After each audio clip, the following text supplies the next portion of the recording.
Alright, let's just start this shit. Hey, look, I must have something important to say because I'm here in rare form.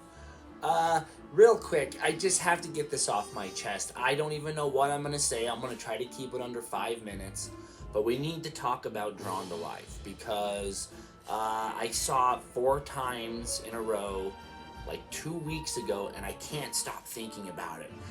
I just can't. And I don't know. I just need to talk about it. So that's why you're here. So the main objective of this video is to just kind of give you my feelings on why I think this show has got a bad rap already. And there's a couple factors, obviously, that are making the overall production not as strong as it could be. Mainly because I want to get the point across that I think there's some bad impression. It's not a Cirque show. It's not a real Cirque show. I just kind of want to squash that. I truly believe Drawn to Life could be great, and here's why. First off, my impression of the show is, let's just say I was overwhelmed. So I totally understand why a lot of people would say they didn't enjoy the show. A lot of people go and see it one time and they may not get the best seats. They think they got good seats, but you just never know until you see the show exactly where you need to sit. So in this case, night one, good show, but it was down there at the bottom with some of my least favorite shows. Night two, completely different. Everything made sense, everything connected. I got it. I cried. I laughed. I was taken through that journey that Cirque takes you through. And it's not a typical Cirque journey, which is great because I like when they vary. This one, so emotional. All right, let's just get some stuff out of the way. Obviously, clearly, it's more of a Disney show than it's a Cirque show. And I'll tell you why that's okay. They handled it with so much love and care and purpose that when you get over the initial hump of, oh my God, from the first piece of dialogue to the last piece of music, it's Disney. You just give yourself in. And I am obviously of a certain age to where the nostalgia of where they chose to go is powerful and emotional. And there's so many things I could talk about right away. They got my heart in the first 4 words. My dear baby mine. I was sold. I was in. I fell in love. I don't care what you say, Cirque. This is a Disney show through and through. I mean, even 60-40. But that's okay. I got over it so quick. But it's so smart and it's so powerful, it doesn't matter. Everything has a purpose and everything has a reason. One of the funny things I was told is you're not going to see a Disney character like Donald Duck in costume run across stage. And yeah, to a certain degree, you're right.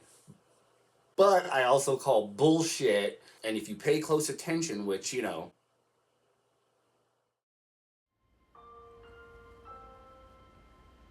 so the story goes like this.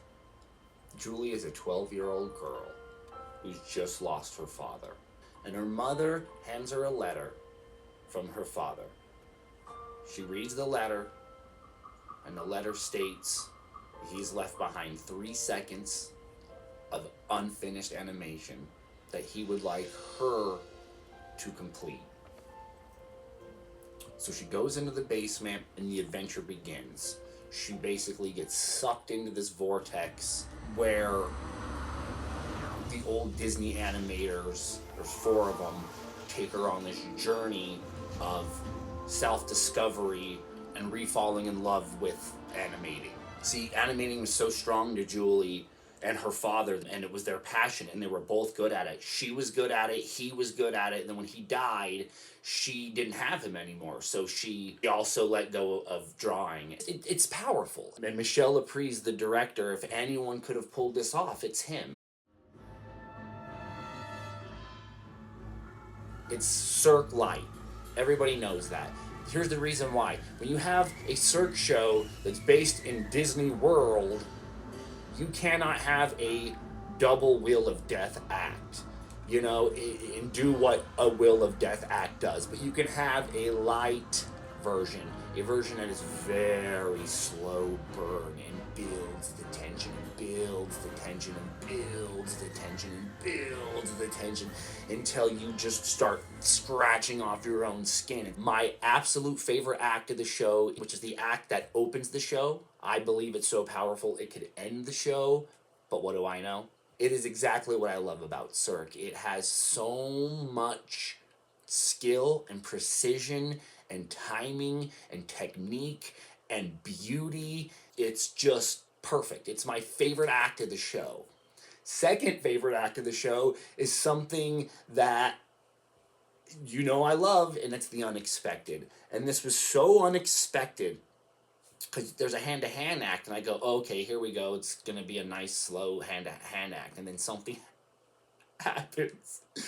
It's like what he created with Upside Down World in that hand balancing act. It's you've seen it, but you haven't seen it, and that is all I'm gonna say. Be prepared to cry. And then my third favorite act is very controversial, and I don't care. I don't care. Night 1, absolutely dreaded it.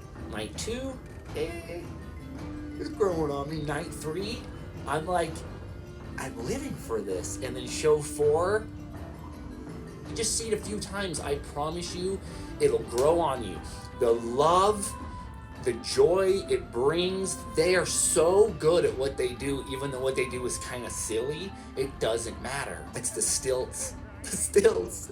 And they're tall, and they got these big old hats that are made of like colored pencil shavings, and it's a little on the nose, but the act is truly a celebration of joy and power and beauty all at the same time. So yes, those are my 3 favorite acts.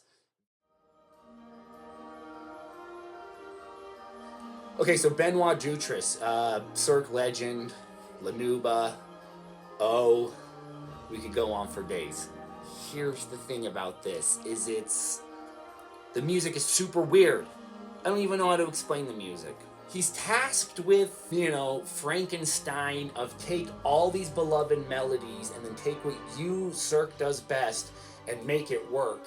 And he does, to a certain degree. Cirque is there, and it's the bass, it's the bass. There's never a full-on Disney song. It's so peppered in that it just feels like it doesn't even matter. The music leaves a lot to be desired, but it should also be celebrated for what Benoit Jutras did in combining these 2 elements, and even though one outweighs the other, it's still handled perfect. There's not that many melodies and Cirque themes that will carry on throughout the show. I'd say maybe 5, but it's good. So the music overall is great. Now the dancing, typical Cirque dancing. It only happens at the end, and everybody's out. Ding, ding, ding, ding, ding, ding, ding, ding, ding, ding, ding. Here's the thing about the costumes. When I initially saw them, I thought, but then as I'm sitting down and I'm watching the show about drawing, I'm thinking to myself, oh, well, what's the most 3 important things you need to make a drawing? So you need a hand, a pencil, and a piece of paper. So other than the Wheel of Death owls and the unicycle blue fairies, I'm a little underwhelmed. While they are not exactly what you would expect from Cirque, they are what you would expect from a Disney Cirque show. So the band, their costumes leave a lot to be desired, but I get what they're going for and I appreciate it. So thank you. Main character Miss Hesitation. Not only did Cirque create a Disney villain who you know exactly what her arc is going to be from the second you see her. But once again, just like with so much in the show, it doesn't matter because the way it was handled, you just go along with it. She is a crumpled up piece of paper of Julie's first animation. You know, her first drawing that she was adding to the animation. She crumples it up, she throws it away.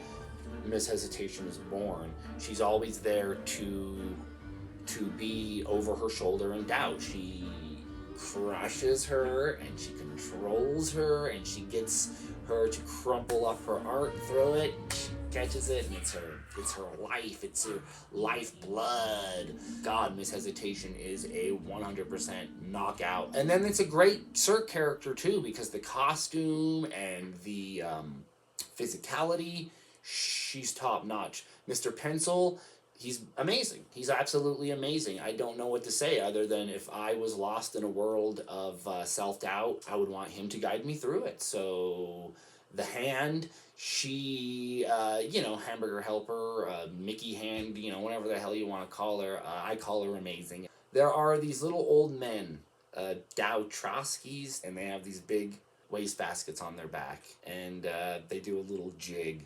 It's pure movie magic. The main things that this show has going for it is the 4 animators.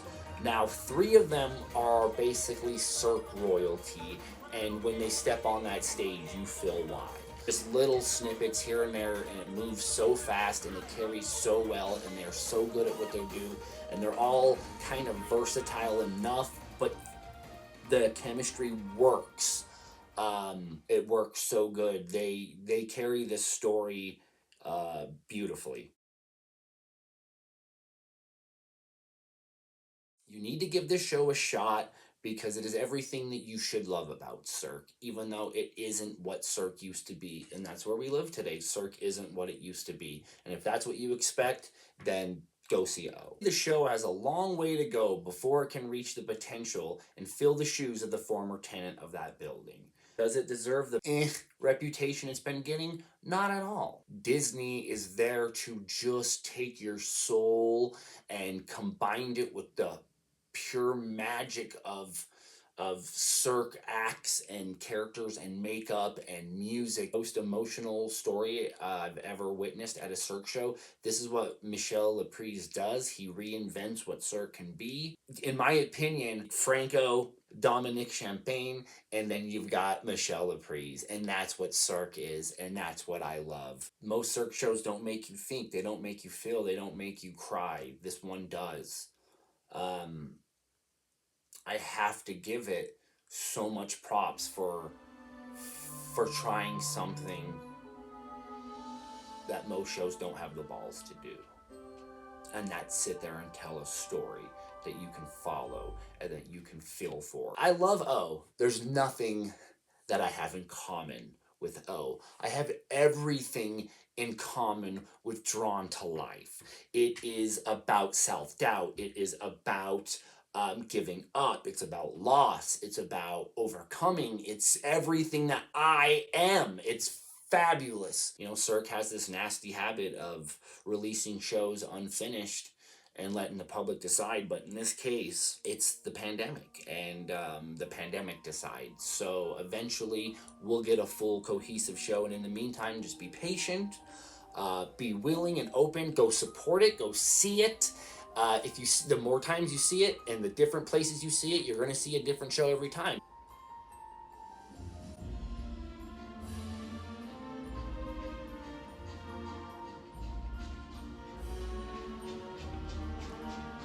I know what you're thinking, right? Huh? Also, shameless self-promotion, anybody? Hit that subscribe button.